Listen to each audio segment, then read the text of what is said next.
We have joining us all the way from Abuja this morning.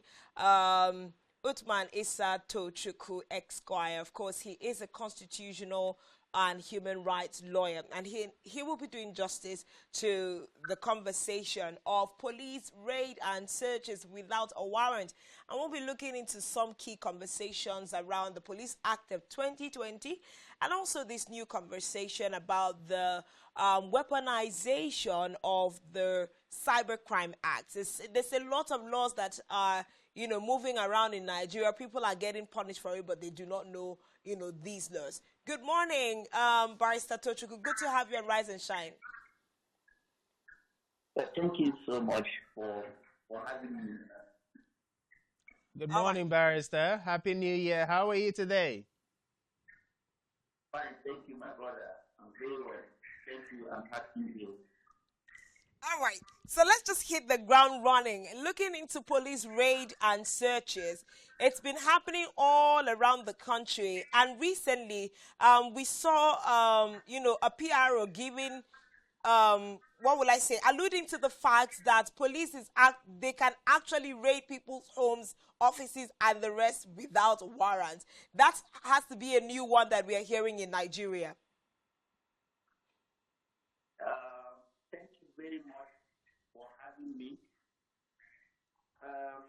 It is important for us to start by examining the powers of the police in this conversation, not minding the fact that less efforts are put in place to enlighten the citizens about their rights and how it connects with the powers of the police to do certain things, right? If you look at the powers of police as contained in part 7 of the Police Act 2020, Section 32 thereof talks about arrest generally, while Section 38 talks about arrest by police officer without warrant.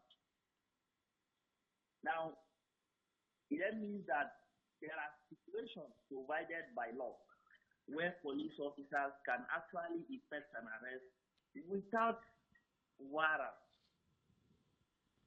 And they should need to know that when such situations come, the police are even allowed to break into a home if there is reasonable suspicion that a particular suspect is inside that particular building at that time.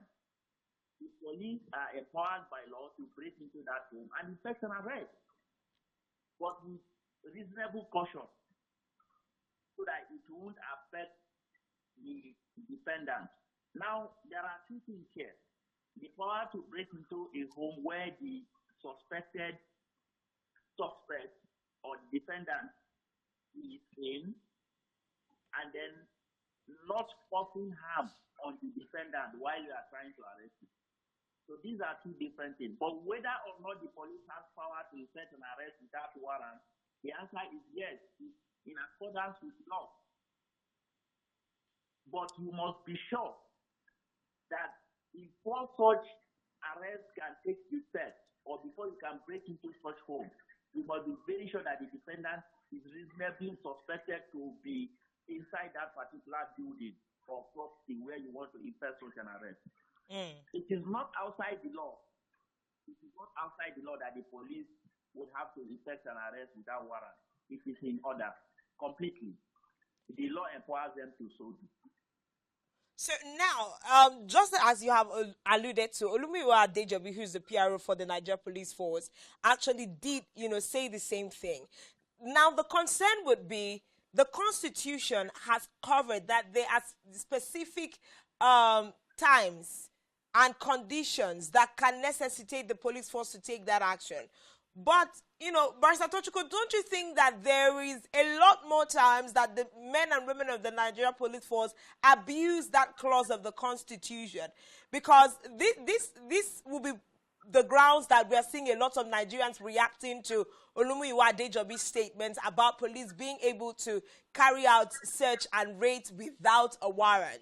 So we are seeing more raids without warrants than we are actually seeing raids with warrants. Does that include going to people's house at midnight, at 3 a.m., at the wee hours and ungodly hours to, carry out these raids? I think it's important for us to understand that in this conversation, we are talking about law here. Constitutionally, I'm not aware where the Constitution provides for a particular period of time where the law enforcement agencies, including the police, can go into a home and effect an arrest. But I'm aware that the Supreme Court said that once there is a reasonable suspicion in a particular premises, the police officers or even any security agencies empowered the power to arrest can go into that premises at any time, whether midnight, whether midday, even on the weekend, including Saturday and Sunday, to effect an arrest. What matters is whether there is a reasonable suspicion that an offense has been committed and the person who committed the offense is there at that point. But there is something very tricky here. And that is whether there is an arrest warrant, right, or not. But the law is saying that so long as you are certain that there is a reasonable suspicion of a crime in that particular premises, even if your suspicion was around midnight, 12 a.m., 10 a.m., or whatever period it may be, even on Sunday or Saturday, the Supreme Court said you can go there and effect an arrest. I'm not aware of that particular position in the Constitution that says a particular time you don't have to go. If you are saying like that, it means that what it means is that if, for instance, the law is saying by 12 midnight or 3 a.m., you are not allowed to effect an arrest. What you are now saying indirectly is that by 12 midnight or 3 a.m., people can go in and commit an offense and the police is barred from going to arrest them.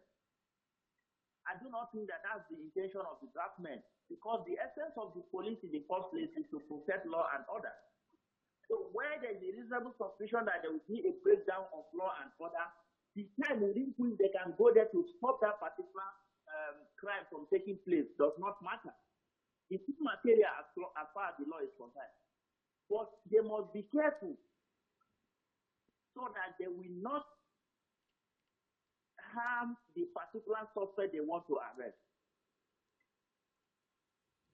Okay, so I'd like to take you through to some of the provisions of the Police Service Act, and I'd like to read just some before asking the question. Now, it is stated that a police officer may, without an order of a court and without a warrant, arrest a suspect whom he suspects on reasonable grounds of having committed an offense against the law in Nigeria or against the law of any other country, unless the law creating the offense provides that the suspect cannot be arrested without a warrant. Now, who commits the offense? Section 38. Yes, that's Section 38. Now, if you read down, you go down Section 38, there is an aspect that I'm interested in. Now, it said that, that according to the law now, the police are required to, rather, like, we can prevent the suspect in question, the essence of the arrest, rather, that the person that can be arrested, rather, should be somebody who has caused physical injury to himself, or who is possible of causing physical injury to himself or any other person who is suffering from a physical injury, causing loss or damage of property, and of course has committed an offense against the public decency where members of the public have raised concerns about it. Now, in Nigerian society, we've seen different instances where the police personnel just break into somebody's home in the middle of the night, in the dead of the night, without a warrant of arrest, when there has been no public outcry, when there is no reasonable evidence that this person has committed a crime. Maybe in instances where there is a report of armed robbery cases and the police just enter an area, and before you know it, they're picking people out of their houses. How do we now balance these scenarios that we have seen in Nigeria and what the law provides? You see, the law should not be read in isolation. If you look at Section 38, sub 1, that particular sub 1 has paragraph A to A to K, right? Yes. And that K has up to N, paragraph A to N. So you have to read all these paragraphs to be able to deduce what the intention of the draftsmen are saying. But I think there is something we are not averting our minds to, and that is on the issue of arrest and presumption of innocence as provided under the Constitution Section 35, right? One thing is for police to arrest you. Another thing is for police to be able to prove that the offense which you were arrested was actually committed by you. The fact that someone or a suspect is arrested by the police or any security agency does not make the person, it doesn't pronounce him automatically guilty to having committed the particular offense. Right? Yeah. You could have arrested a suspect, but the suspect when it goes through the investigation and trial, the suspect may not be found guilty of that particular offense. He is still a suspect, and that's why he's a suspect at that point. So arrest in that instance may not necessarily mean that the person actually has committed the offense, but it will give the police, it will avail them the opportunity to carry out their investigations. And remember, the law even said that you cannot arrest and keep somebody for more than 48 hours without charging him to court. Otherwise, that would amount to breach on his fundamental rights. So what is certain is that even if the police, assuming without considering that they made an illegal arrest, it does not mean that that particular suspect has committed that offense or is guilty of the offense. Because even on the illegality of his arrest, he has the right to take it up against the police, to file against his fundamental right and enforce it. But whether the law permits the police to effect an arrest without warrant, the answer is capital yes. They can effect an arrest. And they are the only people that knows whether there is a reasonable suspicion to commit an offense in that particular premises. Nigerians are used to saying that they don't know whether there is an offense trying to be committed. They may have their intelligence. That is their job.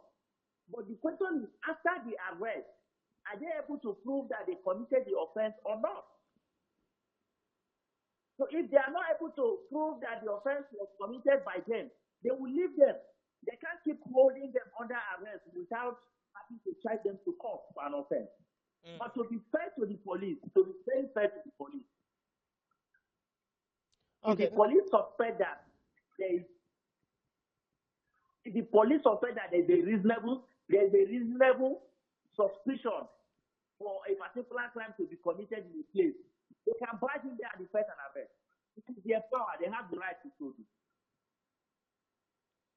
Okay, now let's go into some section of Section 44, precisely bordering on arrest of individuals. Another aspect that Nigerians have complained about. It states that where a suspect is arrested, whether with or without a warrant, and taken to a police station or any other agency effecting the arrest, the police officer making the arrest or the officer in charge shall cause to be taken immediately in the prescribed form the following records of the suspect. You're looking at the alleged offense, the date and circumstances of his arrest. Yes, recording of arrest. Yes.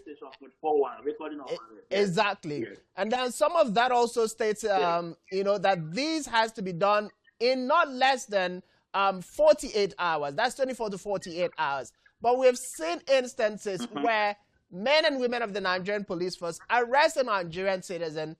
None of the documentations are done in 24 hours, 48 hours, 72 hours. Even the notification that is supposed to go to the families of the person who have been arrested are not given out. Now, in instances like this, how can Nigerians seek for their rights? I totally agree. I totally agree with you. as much as we stick on these laws, we have to also be very clear about what the provisions of the law is, so that by the time the custodians of this law are also in breach, we should be able to hold them accountable. I'm a lawyer. I practice law full-time in Abuja. My area of practice focus on fundamental rights. So I interpret a lot in Nigerian police. And it's just unfortunate that most of these provisions, especially recording of arrests, are not sometimes being applied by them. And that gives room for lawyers to take it up against the police. Because some of these provisions, the moment you breach them, it becomes a shield for the suspect. If within 48 hours he had arrested a particular suspect and you could not profile him as provided under Section 44 of the Police Act, it becomes a shade on the suspect. And the lawyers have oftentimes engaged police on some of these infractions, and they take it up with them. It is true that when you arrest a suspect, you record the arrest as provided under the extant law. But the moment that is not complied to, the lawyers, once they come in, they speak against the police and they get the suspect out of custody. Okay. So let's still talking about rights of Nigerians, in light of arrest, raids, and all the likes. One question that keeps resurfacing is the question of bail. We are asking, Nigerians keep asking, is bail free? Is bail to be charged? Now, in the case bail of is not real. So we'd like for you to expatiate on that, because for the longest time the conversations have always been that bail is free, but we've seen back and forth how even the courts in Nigeria. Let me talk like a lawyer. You see, I'm on air and I must be very frank when we have some of these conversations around bail. By law, by the written rules and regulations, right? Bail is free. But my sister, when you go to the police to bail a suspect, you better carry money in your pocket. Let's be very frank. Because you must have to appreciate the fact that the police are releasing a suspect for you. You are not paying for bail money. You are appreciating. In quotes. So you have to appreciate the officers for taking care of the suspect in their custody. Ordinarily, bail to be free. They will teach you that bail is not free in Nigerian law school as a lawyer. This is what you learn on the street in practice. You don't go to the police station and be telling the officers in charge that they give you that bail is free. Yes, bail is free. But they have taken care of your suspect for 24 or 48 hours as the case may be. So those things are something that we do behind the camera. Honestly, by law, it is free, but in practice, it may be difficult, as even myself had witnessed several times when I go to the police station. You hardly get someone a suspect to be released for you without having to appreciate the officer in charge. That's just what was found.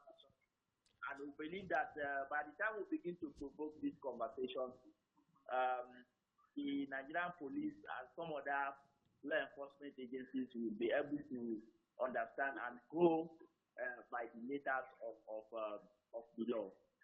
So I'm looking at Section 167 of the Administration of Criminal Justice Act, because most of the times where the court is concerned, we see bail of up to 50 million, 500 million being set in some criminal charges by the court, and sureties are also asked in those regards. Now we are seeing that is given to a person given bail this person may be required to produce such shorty or shorties as in the opinion of the court. So in one breath, you are saying that it is, an on-the-street practice, but we see the courts of jurisdiction also putting monies to bail terms.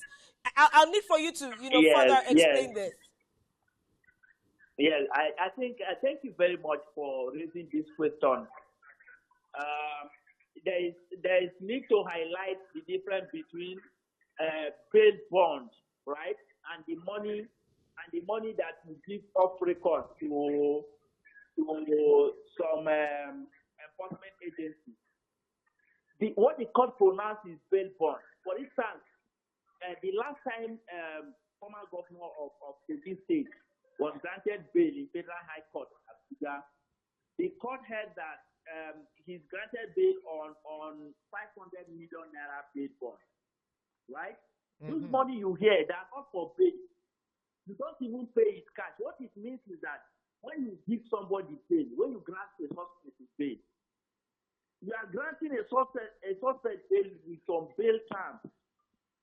Now, those bail terms may say the suspect should submit his international passport. The suspect is not allowed to travel from Abuja to Lagos. The suspect is not allowed to address the press. Those things are bail terms. Now, whenever the suspect disobeys any of these bail terms, or they say bring the suspect or so day back to court. If you fail to bring the suspect back to court on that day, it means that the suspect has breached the bail terms and he should forfeit the bail bond. If you remember, Mazin Namdekan also was granted bail at the time, and Senator Eyinaya Baribe was to give 500 million bail bond as a shorty. When they wanted Namdekan to be arraigned in court back, and the court could not find him, they had to arrest Eyinaya Baribe. They had to invite him to forfeit the bail bond of 500 million. That money is not made for bail. It's a bail bond. And you're not paying it immediately. You only pay it when the suspect has disobeyed or refused to comply with his bail terms. So all of the 50 billion, all of the 500 million in case of Yahaya Bello, in the case of Delefar, they are not cash. Okay. Now, they are not cash money you see physically. They are not cash. They are saying those money will be paid if the suspect refuses to show up in court on the suspect day. Okay. So, Barrister, let's go to section 26, financial provisions. I'm dragging you back to still the bail conversation. Because one of the things we've said in Nigeria is that our laws are riddled with loopholes that does not allow for proper implementation, hence the different variation of interpretation that we've seen. Now, that section talks about financial provision. It said there is established and maintained for the police force a fund in this act referred to as the general fund into which shall be paid. Now, it listed as a budgetary allocation that will be paid from the government and all of that. But there is an aspect of that I want us to look at. It says all money, that is E of that section. It says all money generated by the police force in the course of its operations, including 2/3 of fees paid by members of the public in respect of extracts from police reports and others. Now, if the law has stated here, money generated from the police force, my first question is, how can the police, or how does the law expect the police to generate funds or generate income when it says in practice that bail is free? Is the law not providing an avenue for the police to practice and then turn around and say, oh, there is no bail?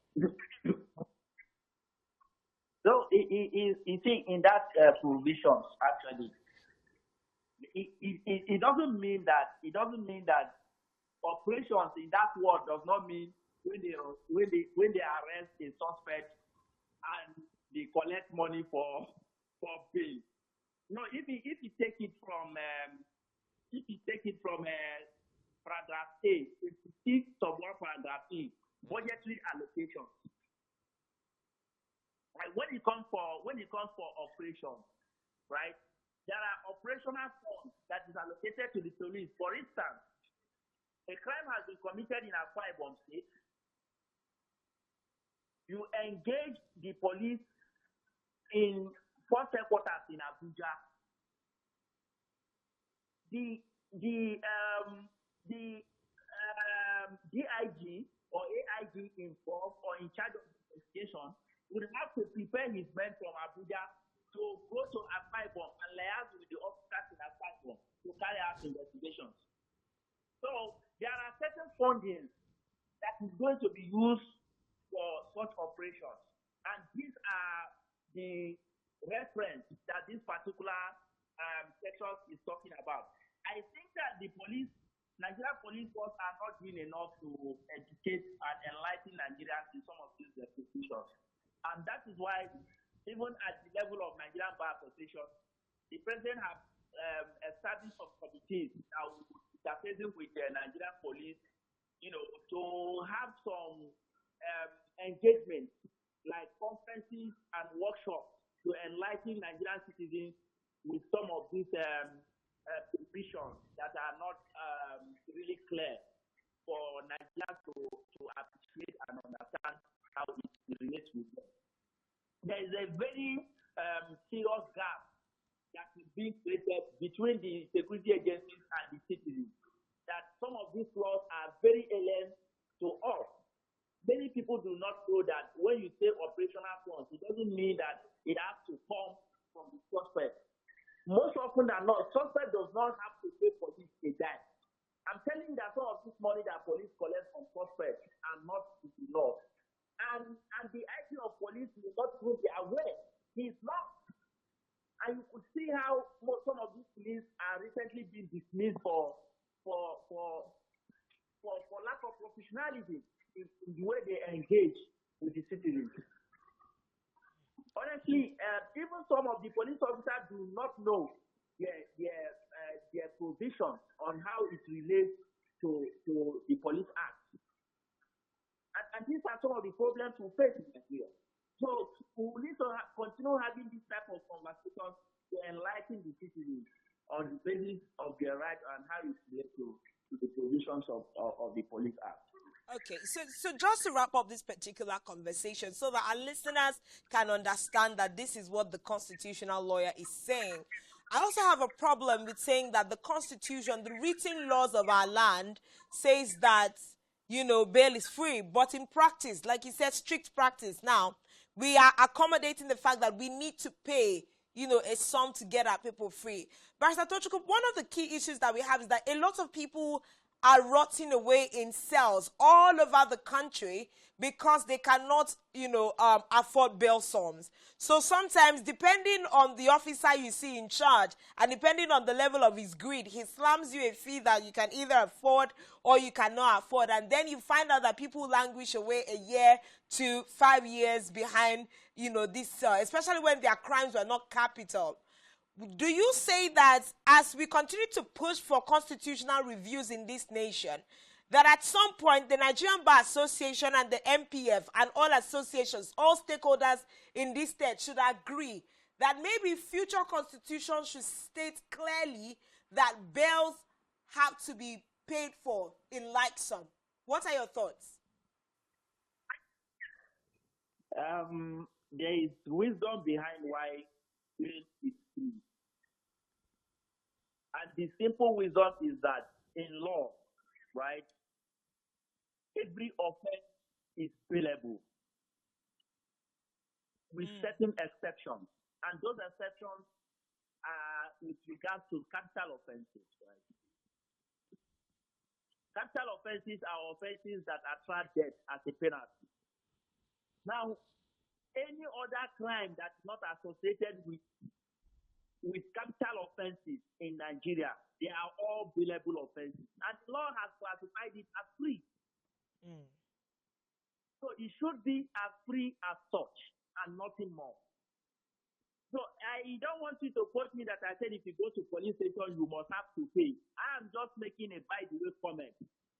Some police officers, when they see stubborn lawyers like us, knows that our suspect who came to our client, who is the suspect who have come to take from custody, has been certified to be innocent. Right now, if I came to pick someone that is innocent, I'm not expected to pay a dime to pick him on bail. And that's why the law says bail is free, and bail should be free. So there's no two ways about it. Bail should be free. And that's what the law says. So no matter how we hammer on it, bail remains free, because you can't be paying money for someone that has not committed any offense. All right, let's move to the conversation on Cybercrimes Act, because that is something that is now a strong conversation in Nigeria. As the world is evolving and a lot of activities are happening, on the cyberspace, both good and bad, there has been a need to institute strict laws. Some of these laws were hitherto in existence, but they were not, as known or loud before now. But issues of cyber stalking, cyber bullying, conversations around defamation and the likes have made that these laws come to the fore. So first of all, I'd like you to, educate Nigerians on the core basics of the Cybercrimes Act before we now move the conversation to looking at conversations from civil society organizations that Nigeria is abusing, this Cybercrimes Act of 2024 as amended. The truth is that this cybercrime, even to some of us lawyers, the complete provisions are not too conversant with us, because we've not been able to expose ourselves to it. Except for some of us who are specialists in fundamental rights. Because of the frequent abuse of some of these things, especially on social media, where people will take up on some issues and begin to push certain narratives against a particular individual. And they think the right has been placed upon on the provisions of the Cybercrime Act. There is a lot we need to do on the provisions of Cybercrime Act. The police needs to engage with the CSOs, the civil society organizations, to enlighten Nigerians, both conferences, workshops, and seminars, to enlighten Nigerians on the provisions of this Cybercrimes Act, because the provisions are still new, and so many things have been changed in order to accommodate our current social reality. It's very, very important for the Nigerian police, and I'm using this platform to call on the Nigerian police to have a workshop or a conference to engage the citizens on the provisions of the Cybercrime Act and what they need to know about it. Nigerians I'm very sorry to say this, we are very lethargic to reading to understand some of our laws. We only read to pass exams in Nigeria. We do not engage in extracurricular reading to know what concerns us and how it relates with our laws and our rights. And these are very serious conversations the law enforcement agencies should do. So that even though the law, ignorance of law is not an excuse, but we have a duty to enlighten the citizens on the basis of their rights and with some of these laws. So, Barrister, let's go to section 35, 36, and 37. This is an area that Nigerians complain about every other day, and I'm sure probably in the line of your practice you must have seen it. You're looking at, let me start from a suspect. A suspect shall be accorded human treatment, having regard to his right to the dignity of his person, and not be subjected to any form of torture, cruel, inhuman, or degrading treatment. That is one aspect. You're also looking at that a person cannot be arrested in place of a suspect. I'm going to fire a double-barrel question. In Nigeria, we have seen situations where the Nigerian police force burst into an area, burst into a building, and arrest a brother, a sister, a parent to a suspect in place of that suspect. That is on one end. The second one is the exposure to inhuman treatment. I have seen different instances where the police is arresting a person, and from the point of arrest, without resisting arrest, just a matter of asking relevant questions, which naturally, by the provisions of the law, a police personnel arresting a person is supposed to give that person a reason why he or she is being arrested. Now, in a situation where they have failed to do what the law has mandated, you as a Nigerian who knows your right are asking, why am I being arrested? It starts with all kinds of beatings.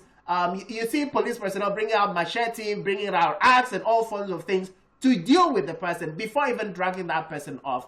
How can we balance the provisions of the law in this context, and what measures are there for Nigerians to seek, their rights? Unfortunate, we have the police. When we started this conversation, I did mention that while the police have the right to arrest without a warrant, and even the right to break into a home to arrest suspects, they do not have the right. The right stops where they begin to manhandle suspects in a dehumanized manner. The law forbids that, and they know. And that also comes to arrest in lieu. Both the provisions of the Police Act and that Administration of Criminal Justice Act have prohibited police to arrest somebody in place of offense that was committed by another person. For instance, I committed an offense and you come to my house to arrest me.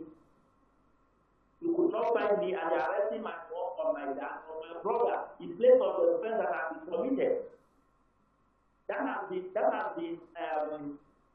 been declared illegality by law. And police are not allowed to arrest somebody in lieu of another person. And this is just one side of the law. To be very honest with you, the Nigerian police need to do better, because most times when we go to the police station and still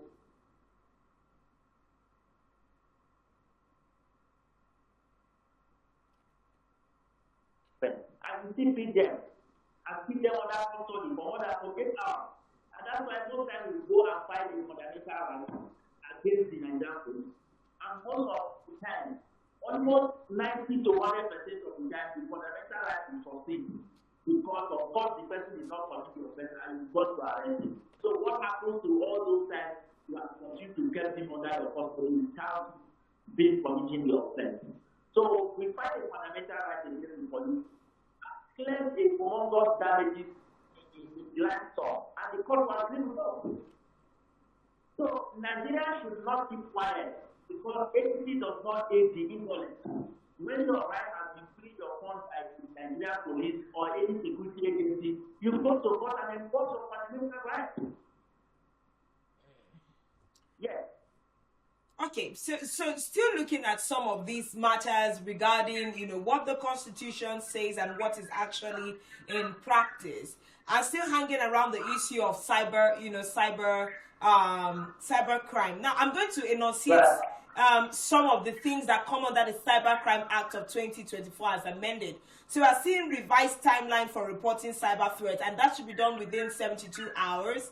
We also see of 72 hours of detecting a cyber threat.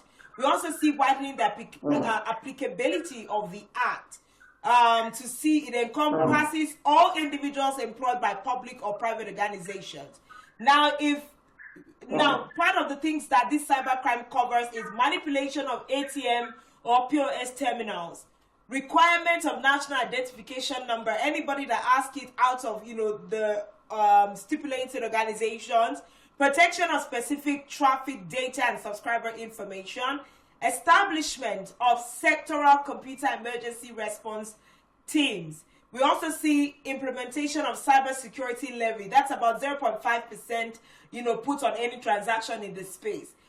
Now, why I am enunciating all of this is to take us to the conversation where Nigerians are saying that government, political affiliators are using this cybercrime act to actually oppress people. Remember that the space that cybercrime finds itself the most is in conversation on the social media space.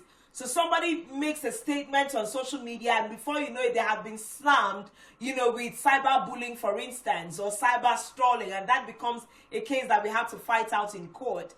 Would you say that we are politicizing some of the, acts that we have in the country, and how can we guard against these things?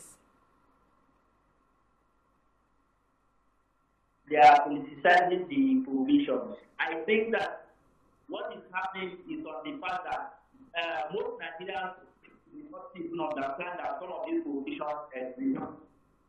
It's like the law saying that when you tell somebody worker is an offense, but you don't know, you've never had anywhere that telling somebody worker in Nigeria is an offense. And you go to one person village, see people using worker to say, any small thing, they'll just tell the worker, any small thing. But they don't know that worker they are saying that used to in that village is offense in Nigeria.